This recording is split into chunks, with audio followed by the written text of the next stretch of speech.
गुरुदेव, हाल ही में ही मैं एक पोस्ट पढ़ रहा था सोशल मीडिया पर।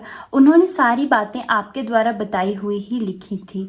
अभी गुरुजी एक न्यूज़ आई है कि तकरीबन 4 खरब 85 अरब 56 करोड़ 75 लाख 99 हज़ार रुपए की संपत्ति रखने वाले राकेश झुंझुनवाला बिग बुल और स्टॉक ट्रेडर के निधन से पहले के अंतिम शब्द, जो कि काफ़ी सुर्खियों में है इस समय। गुरुजी, मैं व्यापार जगत में सफलता के शिखर पर पहुंच चुका हूं।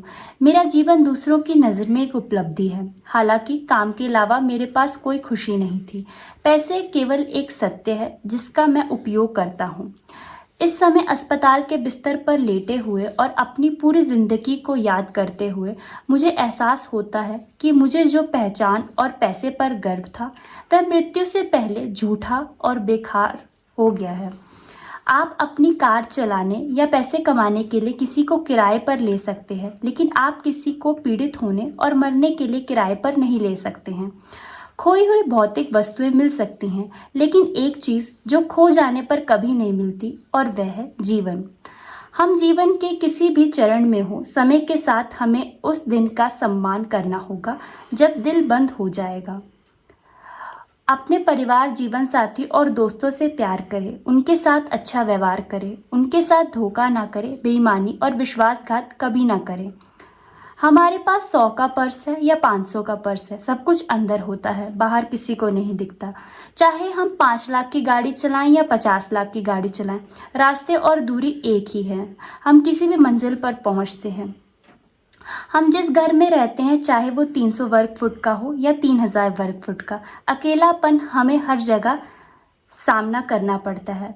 आपको एहसास होगा कि आपकी सच्ची आंतरिक खुशी इस दुनिया की भौतिक वस्तुओं से नहीं मिलती है।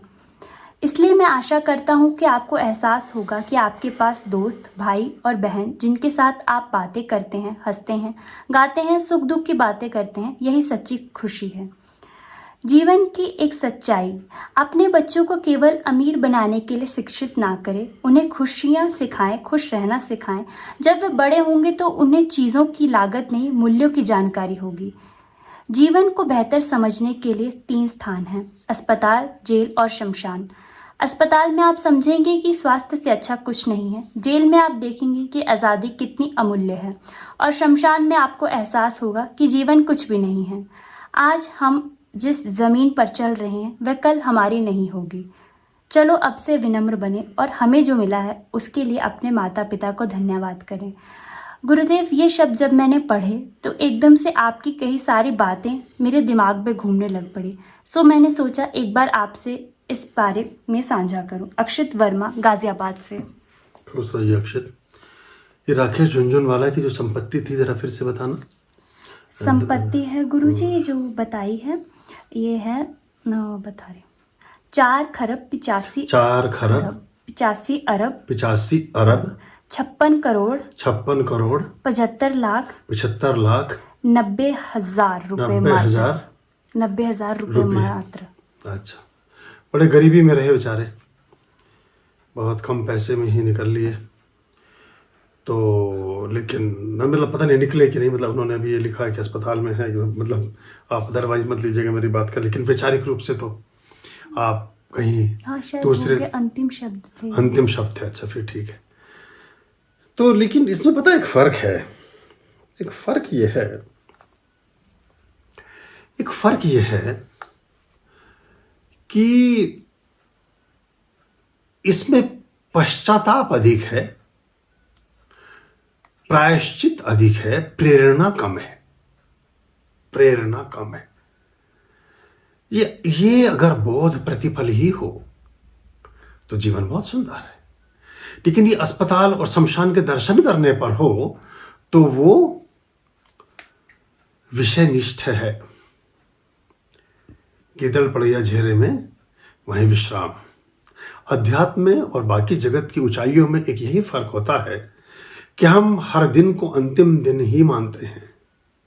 हर आध्यात्मिक संचेतना को उपलब्ध संबुद्ध रहस्यदर्शी प्रत्येक पल को ही अंतिम पल मानता है, इसलिए उसको सारगर्भिता के साथ जीता है, संतोष धन्यता के साथ जीता है। अहम मान्यता को तिरोहित करता है, अहंकार को समाप्त करता है।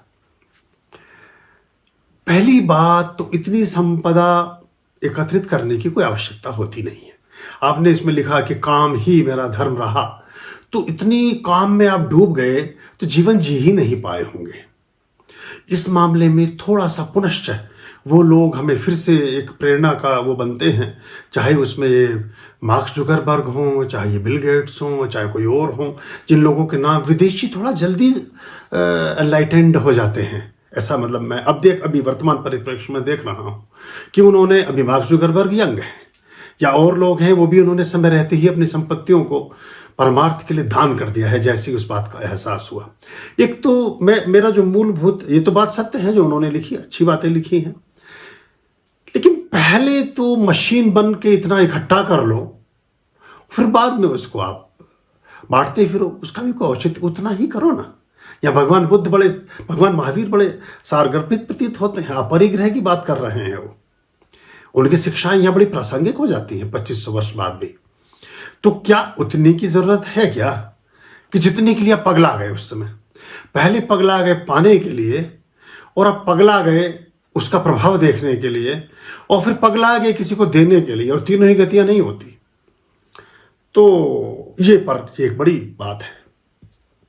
एक गरीब वो हैं जिनके पास धन नहीं है, निर्धन लोग हैं, वो गरीब, हम उनको प्राय पूरी दुनिया मानती। एक और भी गरीब है जिनके धन तो बहुत है, उसकी उपयोग की प्रज्ञा विवर्धन, प्रज्ञा ही नहीं है, ज्ञान ही नहीं है, बोधि ही नहीं है, बुद्धत्व ही नहीं है, समझ ही नहीं है, सलीका ही नहीं है। महफिलों में साथ वो आता नहीं, मैं चला आया सलीका रह गया। जिंदगी रोज ही कटती रही, जीने का निश्चित तरीका रह गया। तो उस हर पल ये देखें कि क्या इस अतिशयता की आवश्यकता है क्या? इतने पागल होने की जरूरत है क्या? बस ये अगर हो जाए बहुत। एक तो ये, और दूसरा एक मेरा उपन्यास था, वो छपा नहीं लेकिन वो लगभग अंतिम स्थिति तक था, माई 9 डेज, मेरे 9 दिन। तो अगर ये पता ही हो कि दिन 9 ही हैं, या दिन 7 ही हैं, या दिन 2 ही हैं, या दिन 100 ही हैं, फिर जीवन ऐसा नहीं रहता जैसा है। सिर्फ क्वांटिटी का फर्क है, क्वालिटी का तो कोई भी फर्क नहीं है। दिन 100 हो कि 100,000 हो कि 10 लाख हो कि 50 लाख हो, दिन तो है ही। क्वांटिटी कम ज्यादा हो सकती है, क्वालिटी तो छरित ही होना है। जिस पल आंख खुली और आपने पंच पदार्थों के साथ, पंच तत्वों के साथ स्वयं को एकाकार किया, उसी समय मृत्यु सुनिश्चित कर दी गई कि यह मरेगा। वो कौन नहीं मर सकता है? तो जन्मा ही नहीं है कभी, वो ना मर सकेगा। जिसने जन्म लिया वो तो मरेगा ही। वो तो जो मरण में, हाँ, फिर कौन नहीं मरता? फिर एक ऐसा भी तत्व है जो नहीं मरता, वो है परमार्थ, वो है निस्वार्थ, वो है सत्संग, वो है परमात्मा की सेवा, वो है मोक्ष के मार्ग पर बढ़े हुए कदम। वो जीवन में बिना किसी प्रति उत्तर के, बिना किसी अपेक्षा के, बिना किसी अभिलाषा के, बिना किसी स्वार्थ के किए गए सारे कृत्य हैं जो आपको, वो भी नहीं मरते, वो भी अमृत की श्रेणी में ही आते हैं। तो हम सहज रहें, संबुद्ध रहें, ठीक से चीज़ों को करें, क्योंकि एक अलक्ष्मी की प्रतीति अज्ञानता भी है। अलक्ष्मी अज्ञानता के रूप में भी होती है। लक्ष्मी तो बहुत होगी, मैं बहुत सारे लोगों को बड़ा दीनहीन देखता हूँ, उनके पास हजारों करोड़ रुपया है, सैकड़ों करोड़ रुपया है, उन्हें कुछ विचार ही नहीं है, कुछ विवेक ही नहीं है उनके पास, और बस वो एक केयर टेकर, एक बैंक के कैशियर की तरह अपने जीवन में संपत्ति को जुटाते हैं और फिर चले जाते हैं। शरीर तो मरण धर्म है। राम हो, बुद्ध हो, महावीर हो कि भगवान श्री कृष्ण हो, जो शरीर में आया है उसे शरीर को छोड़ना ही होगा, देर अबेर। बस कैसे जीते हैं आप, ये मूल्यवान है। इसको ध्यान में लें और धीरे धीरे ये चोट पड़ रहे हैं, आप में परिवर्तन और प्रभाव आ रहे हैं, ये निरंतरता से बढ़ ही रहे हैं, ये और बढ़ेंगे। फिर आपके जीवन में एक अलग पुलक आने लगेगी, एक स्थिरता आएगी, एक स्थायित्व आएगा, एक शांति आएगी, एक ठहराव आएगा, एक धैर्य का जन्म होगा, एक सुख की पदचाप सुनाई देगी आपको। प्रेम, करुणा, सहयोग और हार्दिकता आपकी छाया बनकर चलेंगे और वहां से आपको लगेगा कि शायद मैंने अब जीना प्रारंभ किया है। गहरी धुंध में तू निकले धूप से, दिख गहरी धुंध में तू निकले धूप से, मैं हो जाऊं तेरा, दिल मेरा चाहता, तू सुकून सा, तू यकीन सा, तेरे होने से सब हसीन सा,